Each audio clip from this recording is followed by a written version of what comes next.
안녕하십니까. 오늘 저녁에는 지난 시간에 이어서 아름답게 창조되었던 세상에 어떻게 하여서 죄가 들어오게 되었는지에 대해서 간략하게 말씀드리도록 하겠습니다. 하나님께서 세상을 창조하실 때에 세상은 참으로 아름다웠을 것이라고 우리가 짐작해 볼 수 있습니다. 상상해 볼 수 있습니다. 그리고 그 아름다운 세상 가운데 살던 사람은 지금 현재보다 더욱더 건장하였으며 건강하였으며 외모나 또 사람의 사상이나 사람의 지능에 있어서 하나님을 많이 닮은 사람이었습니다. 왜냐하면 하나님이 자신의 모습과 형상과 모양대로 사람을 지으셨다고 하셨기 때문입니다. 그런 아름답고 또 지혜 충만하고 모든 품성면에서 하나님을 닮았던 사람이 어떻게 해서 지금 오늘과 같이 이렇게 눈물 흘리고 질병이 생기고 한숨 짓고 사망이 들어오게 되었는지 오늘 말씀드리도록 하겠습니다. 이 사망이 세상에 들어온 것은 죄의 삭슨 사망이라고 로마서 6장 23절에 말씀하고 있습니다. 그래서 죄가 들어옴으로 이 모든 일이 시작되었다고 말합니다. 죄는 어떻게 시작되었느냐? 요한일서 3장 8절에 있는 말씀 보면 죄를 짓는 자는 마귀에게 속하나니 마귀는 처음부터 범죄함이라고 하였습니다. 죄는 마귀로부터 시작되었다라는 얘기입니다. 그래서 죄가 시작되고 나서부터 이 세상에서는 각종 죄의 결과들이 이르게 되었다라는 뜻입니다. 그러면 마귀는 어디서 왔는가? 누가복음 10장 18절에 있는 말씀 보면 예수께서 이르시되 사단이 마귀가 하늘로부터 번개같이 떨어지는 것을 내가 보았노라고 말하고 있습니다. 사단은 마귀가 하늘로서부터 떨어져 이 땅에 오게 되었다라는 얘기입니다. 그러면 사단 마귀는 하늘에서 어떤 일을 하였는가? 구약 이사야 선지자의 글을 보면 14장 12절부터 15절에 있는 말씀입니다. 너 아침의 아들 계명성이여 어찌 그리 하늘에서 떨어졌으며 내 열국을 엎은 자여 어찌 하늘에서 찍혔는고 내가 내 마음에 이르기를 내가 하늘에 올라 하나님의 뭇별 위에 내 자리를 높이리라. 내가 북극 지폐의 산 위에 앉으리라. 가장 높은 구름에 올라 지극히 높은 자와 같아지리라 하는도다. 이제 내가 스올 곧 웅덩이 구덩이 맨 밑에 떨어짐을 당하리라고 말씀하고 있습니다. 이 아침의 아들 계명성이라는 말을 다른 말로 루스벨입니다. 루스벨은 천사장을 대표하던 이름이었습니다. 그가 본래 하늘에서 아름다운 천사로서 하나님의 사랑을 지극히 받았고 천사 중에서 가장 높은 위치에 지위에 있었던 자였습니다. 그러나 그가 자기 위치, 자기 자리를 만족하지 못하고 더 높은 자리, 더 높은 지위를 탐하다가 죄를 범하게 되었다고 말하고 있으며 땅으로 쫓겨났다고 말하고 있습니다. 이 장면에 대해서 유다서에서는 이렇게 말하고 있습니다. 자기 지위를 지키지 아니하고 자기 처소를 떠난 천사들이다라고 말하고 있습니다. 다시 말하면 루스벨의 마음 가운데 하나님, 루스벨은 어디까지나 가장 아름다운 존재였지만 피조물이었습니다. 하나님, 창조주와 같아지고자 하는 마음이 그의 마음 가운데 생기게 되므로 죄가 그의 마음 가운데 들어오게 되었고, 그가 죄의 시작점이 되었고, 그는 죄의 시작점에서 하늘에서 있었지만 하늘에서 하늘 제사장과 하늘 천사장과 다투다가 자기의 위치, 자기의 자리를 잡지 못하고 있다가 하늘 별 3분의 1을 끌어다가 땅에 던지게 되었는데, 그 장면이 요한계시록 12장에 나옵니다. 그 루스벨이 하늘에서 내려올 때 하늘의 천사 3분의 1을 끌고 이 땅에 내려옴으로 말미암아 죄가 시작되었고, 죄가 시작된 곳이 하늘에서 또 이 땅에서 시작되게 되었다라는 그러한 말씀입니다. 그래서 창조 당시에 참으로 아름답게 창조되었던 이 지구가, 또 하나님의 모습과 형상을 닮았던 사람 아담이 하나님과 계속 교통해야 하는데, 하나님과 계속 교통함을 하지 못하고 사단 마귀의 말을 들음으로 죄가 이 땅에 들어오게 되었다라는 뜻입니다. 하나님께서는 인류를 창조하신 다음에 사람이, 피조물이 창조주를 떠나서는 행복하지 못하다는 것을 아시고 사람과 피조물과 하나님 사이에 한 언약을 세우셨습니다. 그 언약은 사람들이, 피조물이 하나님을 사랑하고 공경한다면 한 언약을 지켜주기를 바랬습니다.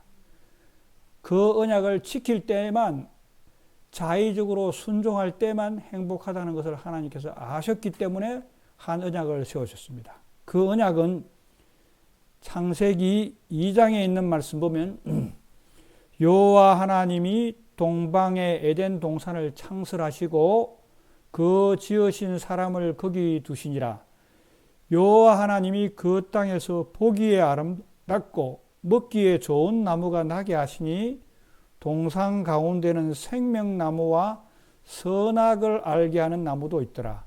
강이 에덴에서 발원하여 동산을 적시고 하시면서 네 강이 흐르던 모습을 묘사하고 계시며 있으며, 다음에 15절부터 있는 말씀 보면 2장 15절, 여호와 하나님이 그 사람을 이끌어 에덴 동산에 두어 그것을 경작하며 지키게 하시고, 여호와 하나님이 그 사람에게 명하여 이르시되 동산 각종 나무의 열매는 내가 임의로 먹되 선악을 알게 하는 나무의 열매는 먹지 말라. 내가 먹는 날에는 반드시 죽으리라 하시니라. 에덴 동산을 만드신 다음에 에덴 동산에 있는 모든 것을 다 먹고 모든 것을 다 즐기지만, 아담 너가, 사람이, 피조물이 하나님을 공경하고 창조주를 공경하고 사랑한다면 이 것만은 하나 지켜주기를 바라는데, 동산 모든 각종의 실과는 내가 임의로 먹되 선악을 아는 나무의 실과는 먹지 말라라고 하셨습니다. 그것을 먹는 날에는 죽을 것이라고 말씀하셨습니다. 왜 하나님께서는 에덴 동산에 아름답게 창조하신 다음에 선악을 알게 하는 나무의 실과를 만드셨느냐 하면, 이것은 하나님과 사람 사이에, 피조물과 창조주 사이에 하는 언약의 표시임으로써 하나님은 이 만물의 창조주이시며 소유주이심을 영원히 인식시켜 주시는 하나의 표정이었습니다. 하나님께서 선악과를 만드신 것을 놓고 많은 사람들이 이렇게 질문하고 의문하고 반문하기도 합니다. 왜 선악과를 만드셔서 사람을 시험에 들게 하여서 이렇게 어렵게 하느냐라고 하는 질문들을 하게 됩니다. 하나님께서는 선악과를 주신 것은 너의 자의대로 나를 공경하라는 뜻입니다. 하나님께서 선악과를 허락하지 아니하시고 사람의 자의적인 의의를 다 무시하고 무조건 하나님을 숭배하고 따르기로 하였다고 한다면, 그것은 사람에게 있어의 자의적인 어떤 선택이 없는 마치 자동 인행과 같이 오늘날 우리들이 많이 사용하는 리모트 컨트롤을 두고 어떠한 로봇을 컨트롤하는 것처럼 그런 상태에서 사람이 있는 것은 사람의 어떤 자의성이나 사람의 어떤 독립성이나 사람의 어떤 자유들을 제한하는 것으로서 하나님이 보시기에는 또 사람이 보기에는 너무나 인형과 같은 그러한 존재로 창조물로 만드셨을 것입니다. 그렇게 하지 아니하시고 자의적으로 사람을 공경하게 하나님을 공경하게 하시려고 무엇을 선악과를 주심으로 말미암아 내가 자발적으로 나를 따르기를 바라셨기 때문에 선악과를 허락하였습니다. 그래서 선악과라는 것 자체가 어떤 독이 있는 것이 아니라 너가 피조물이 하나님을 자의적으로 따르느냐는 하나의 표시였다라는 뜻입니다. 그 표시에 아담과 하와는 하나님께 대한 끝까지 충성을 하지 못하고 하늘에서 쫓겨나게 된 사단의 속임수에 빠져서 선악과를 먹게 됩니다. 그 먹는 장면을 창세기 3장에는 이렇게 표현이 되어 있습니다. 여호와 하나님이 지으신 들 짐승 중에 뱀이 가장 강교하더라. 뱀이 여자에게 물어 가로되 하나님이 참으로 너희들로 동산 모든 나무의 실과를 먹지 말라 하시더냐? 여자가 뱀에게 말하되 동산 나무의 실과는 먹지 말라 먹을 수 있으나 동산 중앙에 있는 나무의 실과는 하나님의 말씀에 너희는 먹지도 말고 만지지도 말라. 너희가 죽을까 하노라 하셨느니라. 뱀이 여자에게 이르되 너희가 결코 죽지 아니하리라. 너희가 그것을 먹는 날에는 너희 눈이 밝아 하나님과 같이 되어 선악을 알 줄을 하나님이 아심이니라. 여자가 그 나무를 본즉 먹음직도 하고 보암직도 하고 지혜롭게 할 만큼 탐스럽기도 한 나무인지라. 여자가 그 실과를 따먹고 자기와 함께한 남편에게도 주매 그도 먹은지라.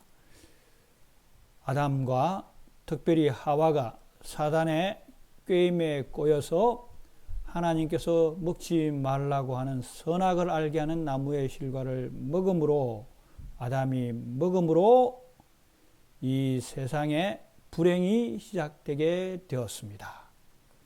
불행이 시작된 것에 대해서는 같은 책 창세기 3장 16절부터 19절에 있는 말씀 보면 이렇게 표현되어 있습니다. 또 여자에게 이르시되 내가 잉태하는 고통을 크게 다하리니 내가 수고하고 자식을 낳을 것이며 너는 남편을 사모하고 남편은 너를 다스릴 것이니라 하시고 아담에게 이르시되 내가 내 아내의 말을 듣고 내가 너더러 먹지 말라 한 나무 실과를 먹었은즉 땅은 너로 인하여 저주를 받고 너는 종신토록 수고하여야 그 소산을 먹으리라. 땅이 내게 가시덤불과 엉겅퀴를 낼 것이라.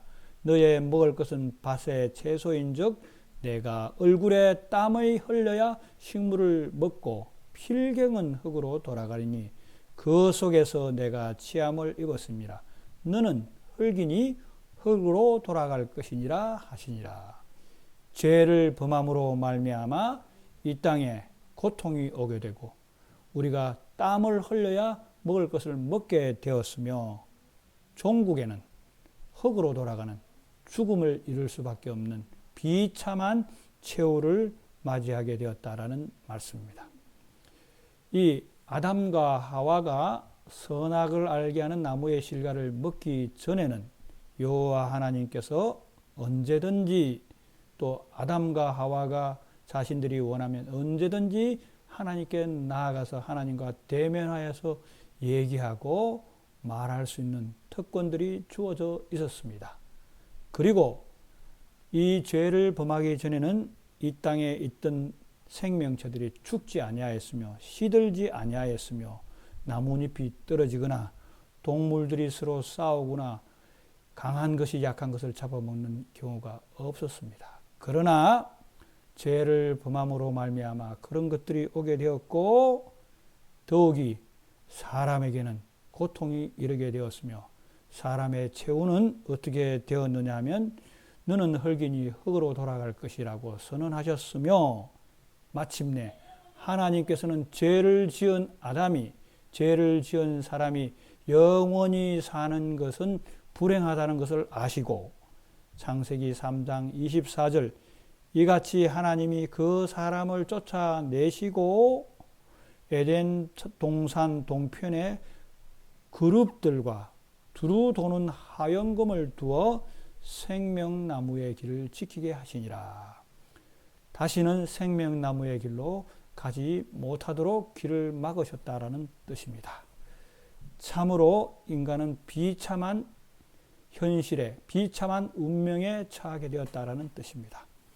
하나님께서는 이런 비참한 운명에 처한 아담과 하와를 보시고 마침내 위대한 선언을 하게 되시는데 그 선언은 창세기 3장 15절에 나오는 말씀 내가 너로 여자와 원수가 되게 하고 너의 후손도 여자의 후손과 원수가 되게 하려니 여자의 후손은 내 머리를 상하게 할 것이요 너는 그의 발꿈치를 상하게 할 것이니라고 하시면서 사람은 마땅히 죽어야 하지만 그 마땅히 죽어야 할 대상을 대신하여서 누가 죽을 것을 예언하셨느냐 하면 선언하셨느냐 하면 여자의 후손이 와서 대신 죽음으로 말미암아 죄의 원수였던 죄의 괴수였던 사단은 그의 머리를 상하게 할 것이며 여자의 원수는 발꿈치를 상하고 잠시 죽지만 다시 사셔서 온 인류를 구원하실 것을 선언하신 장면이 나옵니다. 그래서 이 장면을 보고 이 장면을 연상하고 있던 침례 요한이 예수님께서 이 땅에 오셔서 구속 사업을 시작할 때에 백성들을 소개할 때 예수님을 어떻게 소개하시느냐 하면 보라 세상 죄를 지어가는 하나님의 어린 양으로 소개하고 있으며 예수님의 제자 중에 한 분이었던 사도 요한도 그의 책 마지막 요한계시록에서 예수님에 대해서 어떻게 표현하느냐 하면 죽임을 당한 하나님의 어린 양의 생명책에 창세 이후로 그 이름이 기록되지 못한 자들은 멸망할 것이라고 하시면서 하나님의 어린 양이신 예수님을 표상하고 있습니다. 그래서 인류는 태초에 아름답게 창조되었던 세상에서 살 수 있는 특권이 영원히 있었지만 하나님께서 우리 스스로 자의적으로 하나님을 순종한다는 표시로서 선악을 알게 하는 나무의 실과를 먹지 말아야 하는데 사단 마귀가 꾀임으로 말미암아 죄가 시작된 사단 마귀로부터 시작된 그 사단 마귀의 꾀임에 빠짐으로 사단 마귀의 말을 들음으로 선악을 알게 하는 나무의 실과를 먹음으로 사람들은 죽을 수밖에 없는 운명이었지만 주님께서는 그 죽을 수밖에 없는 인류를 다시 사랑하셔서 창조하신 분이 대신 죽으심으로 말미암아 사랑의 하나님께서 우리를 사랑하심으로 대신 죽으심으로 말미암아 어린 양으로 대신 제물이 되어서 죽으심으로 말미암아 살 길을 우리에게 허락하셨는데 그 말씀은 하나님이 세상을 이처럼 사랑하사 독생자를 주셨으니 이는 저를 믿는 자마다 멸망치 않고 영생을 얻게 하려 하심이라는 말씀을 하심으로 말미암아 죽을 수밖에 없는 인류에게 다시 살 길을 허락하셨다라는 뜻입니다. 그러므로 우리 인간 사회에서 여러 많은 고통과 어려움이 있고 질병이 있고 마침내 죽음이 있을지라도 죽음 가운데서 우리가 구원받을 수 있는 유일한 길은 하나님이 세상을 이처럼 사랑하사 독생자를 주셨으니 이는 저를 믿는 자마다 멸망치 않고 영생을 얻게 하려 하심이라는 말씀들을 생각하면서 우리를 대신하여 죽으신 어린 양의 제물 대신 예수 그리스도를 믿으심으로 말미암아 이 세상에서 우리에게 주어진 한시적인 이 세상에서 영원한 생명을 얻게 되시고 영원한 영생을 얻게 되시는 우리 모두가 다 되게 되시기를 바라면서 오늘 저녁 말씀을 마치도록 하겠습니다.